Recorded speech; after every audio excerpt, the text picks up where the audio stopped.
welcome everyone to week 3 of Making Nations, Making States, our ongoing exploration of nationalism in the context of 19th century Europe. This week, we are going to be exploring and picking apart Benedict Anderson's classic text, Imagined Communities.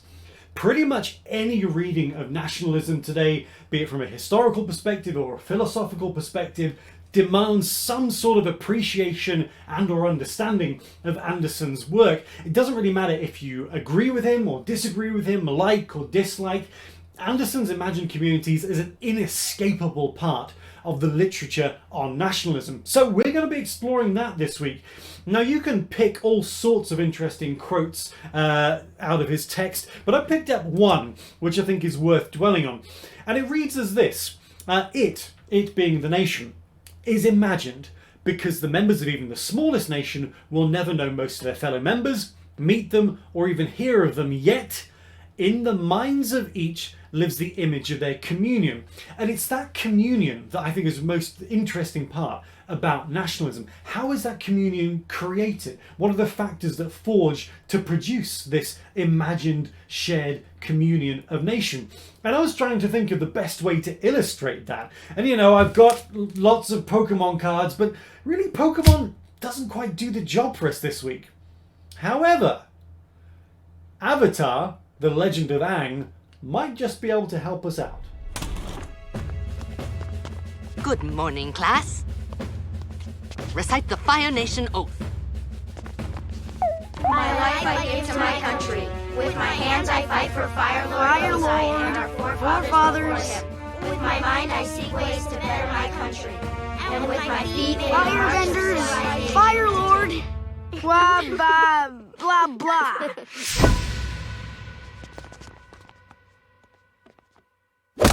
Since it's obviously hilarious to mock our national oath, we'll begin with a pop quiz on our great march of civilization. Aww.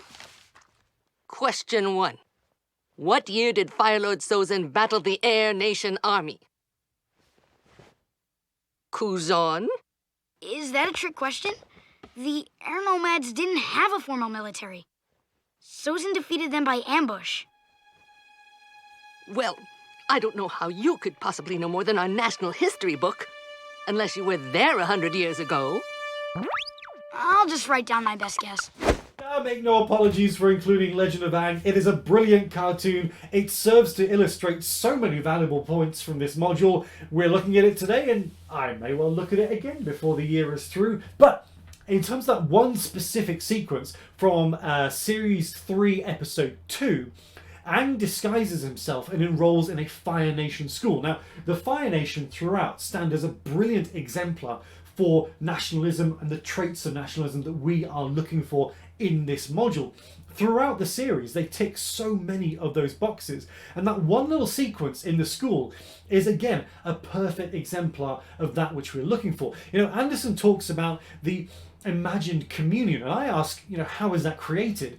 School settings are perfect environments in which the created version or image of the nation can be crafted, and you have it all there in that one episode. You have the Pledge of Allegiance, you have an oath being sworn by children, recited as part of a sort of a ritual act in which they are committing to dying for the nation. I mean, it's there. The 11th session that we do in this module is all about dying for the nation through propaganda. And there you have it in Legend of Aang, the Fire Nation school children doing exactly that. But more to the point, you also see the manipulation of historical narratives. We've said it before in this module, that part of the nation is getting its history wrong. Another classic quote about the process of nationalism.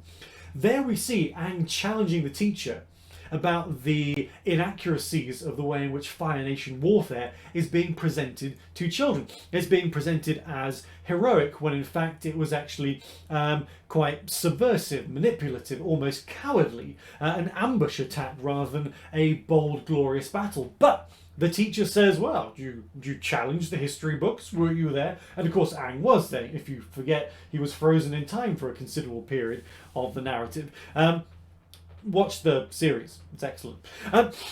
But where you have the Imagine process is right there. The history books have been recrafted and then they're being fed to school children with this inaccurate narrative which is accepted as accurate. It is accepted as the definitive. So I think it serves us perfectly. It's a brilliant example of the way in which nationalism works, and you have it all in the cartoon. Anyway, so that's what we're going to be doing on Monday. We're going to be watching The Legend of Aang. No, we're not going to be doing that. We're going to be talking about Benedict Anderson, Imagine Communities. That's what we're going to be doing. Remind me if I get distracted and start playing cartoons instead. I doubt you will. We haven't opened any Pokemon cards this week. Partially because I've been thrown a little bit. I had this amazing delivery from Japan. Amazing because I didn't order it. This is a gift from someone and I don't know who has given it to me. At some point, possibly over the weekend, I'm going to open up a stack of these in a specific video. But I think we could open up just one just to see. It's a bit of a weird set because there are only 5 cards in each pack. So it's quite a small set. So we'll see how we go. What have we got here? We've got, is it in focus? Now it's in focus-ish. We've got Honedge. We've got Fero. A bit closer. That'll have to do. It's about as... a hat. We've got Hat. Okay. I don't know what these... Oh! No way! That's got it. Is that secret? Poison Dragon Red thing. But this... It's a secret rare! 70s, and look at it! Look at that Tyranitar! Oh, he's eating all the pies! He is eating all the pies and he is a sleepy Tyranitar. Look at that poor pig knight up there. There's no pies for him. That is brilliant! Oh!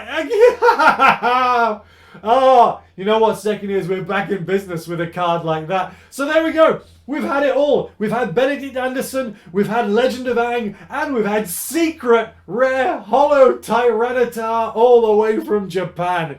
Does it get any better than that? I don't know. We've got another 9 weeks of this course to go. It can only keep getting better. All right, guys, good night, and see you on Monday morning.